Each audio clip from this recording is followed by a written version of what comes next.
క్రీస్తునందు ప్రియమైన మీ అందరికీ ప్రభువైన యేసుక్రీస్తు నామములో వందనాలు తెలియపరుస్తున్నాం. ఈ శ్రమకాల ధ్యాన ప్రార్థనా కూడికలో దేవుని యొక్క వాక్యాన్ని మనం చదువుకుందాం.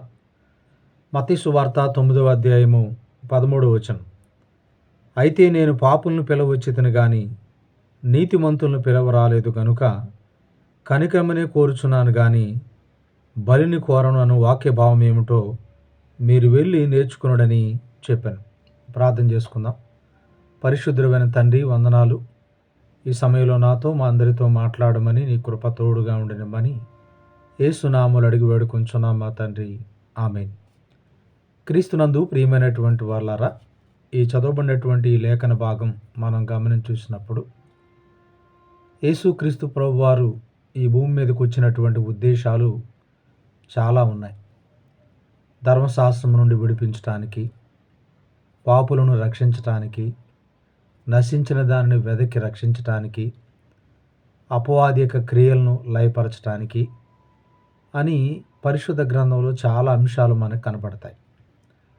అయితే ఇక్కడ మనం ఈ భాగంలో మనం గమనించి చూసినప్పుడు పాపులని పిలవచ్చితను కానీ నీతిమంతులను పిలవరాలేదు అనేటువంటి మాట ఇక్కడ మనకి కనబడతాం. ఈ సందర్భాన్ని గనక మనం గమనించి చూసినప్పుడు యేసుక్రీస్తు ప్రభువారు ఆయన బయలుదేరి వెళుతున్న సందర్భంలో సొంకపు మెట్టునొద్ద కూర్చొని ఉన్నటువంటి ఒక వ్యక్తి, మత్తయి అనేటువంటి ఒక వ్యక్తి అక్కడ మనకు కనబడతా ఉన్నాడు.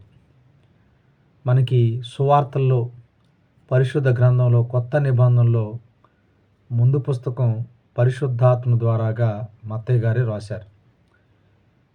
ఎందుకు ఈ పుస్తకంలో ఉన్నటువంటి ప్రాముఖ్యమైన అంశాలంటే క్రీస్తు శ్రమ, మరణ, పునరుద్ధానాలు గురించినటువంటి పాత నిబంధనలో ఉన్నటువంటి లేఖనాలన్నీ క్రోడీకరిస్తూ సందర్భానుసారంగా అవి ఇమిడి ఉండటాన్ని బట్టి చాలా ఒక క్రీస్తు ప్రేమను, దేవుని యొక్క సంకల్పాన్ని చాలా స్పష్టంగా తెలియపరిచేటువంటి పుస్తకంగా ఈ మత్తయి సువార్త మనకి కనబడతాం.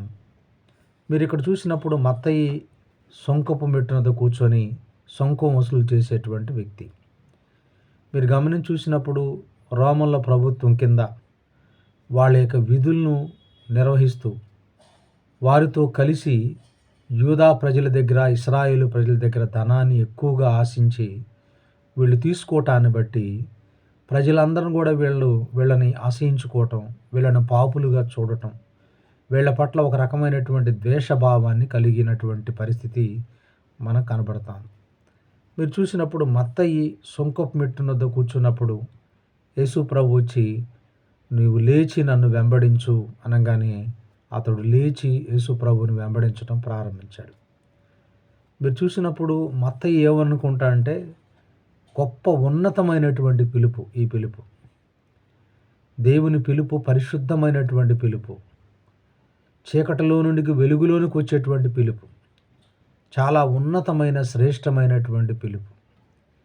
దేవుని యొక్క పిలుపు కొరకు త్యాగపూరితమైనటువంటి మనసు కలిగి ఆయన వెంబడించడం ప్రారంభించాడు. అబ్రహామును దేవుడు పిలిచినప్పుడు లేచి వెంబడించాడు. అందులో గొప్ప త్యాగం, సమర్పణ, విధేయత కనబడతాం.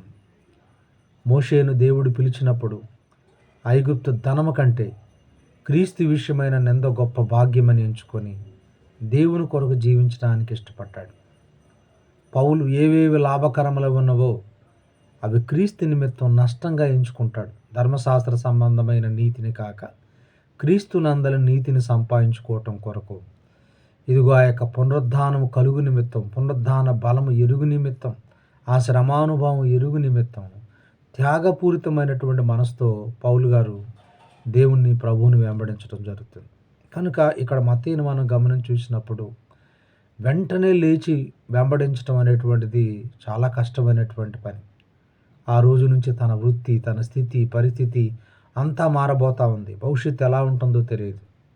కానీ యేసు ప్రభు పిలిచినప్పుడు వెంటనే యేసు ప్రభువుని వెంబడించడం ప్రారంభించాడు. ఇంతకన్నా గొప్ప భాగ్యం ఏముంటుంది? ప్రభువుని వెంబడించడం, ప్రభు మార్గంలో నడవటం నా జీవితానికి ఎంతో దీవెనకరమని.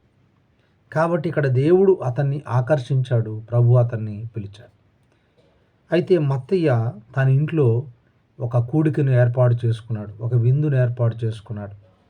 తనతో పాటు అనేక మందిని, మరి సుంకర్లు, స్నేహితులు, లోకంలో ఉన్నటువంటి అనేక మందిని ఆ కూడికి పిలిచాడు. మీరు చూసినప్పుడు యేసు ప్రభు ద్వారాగా ఆ కూడికలో దేవుని గురించిన, ఆయన గురించినటువంటి మాటలు, సత్యాన్ని గురించిన మాటలు అక్కడ ప్రకటించబడతాయి. అంటే ఒక వ్యక్తి రక్షణ పొందిన తర్వాత, క్రీస్తులో స్వతంత్రుడైన తర్వాత, క్రీస్తులో వెలుగులోనికి వచ్చిన తర్వాత, క్రీస్తులో జీవితాన్ని పవిత్రపరుచుకున్న తర్వాత, ఆ రక్షణ అనేటువంటిది తన కుటుంబానికి, తన స్నేహితులకి, అందరికీ తెలిసేటట్టు చేయవలసినటువంటి బాధ్యత మనందరి మీద ఉంది. సమరయసి యేసు ప్రభువుని చూసి ఈ విషయాలన్నీ మాట్లాడిన తర్వాత ఆమె ఊర్లోకి వెళ్ళి ఊర్లో ఉన్నటువంటి వాళ్ళందరికీ చెప్పింది. నేను చేసినవన్నీ నాతో చెప్పినటువంటి వ్యక్తిని మీరు వచ్చి చూడండి అని. శతాధిపతి కొర్నేలు తనతో పాటు తన కుటుంబం మొత్తానికి దేవుని మాటలు అందటానికి ఒక కూడికను ఏర్పాటు చేస్తాడు.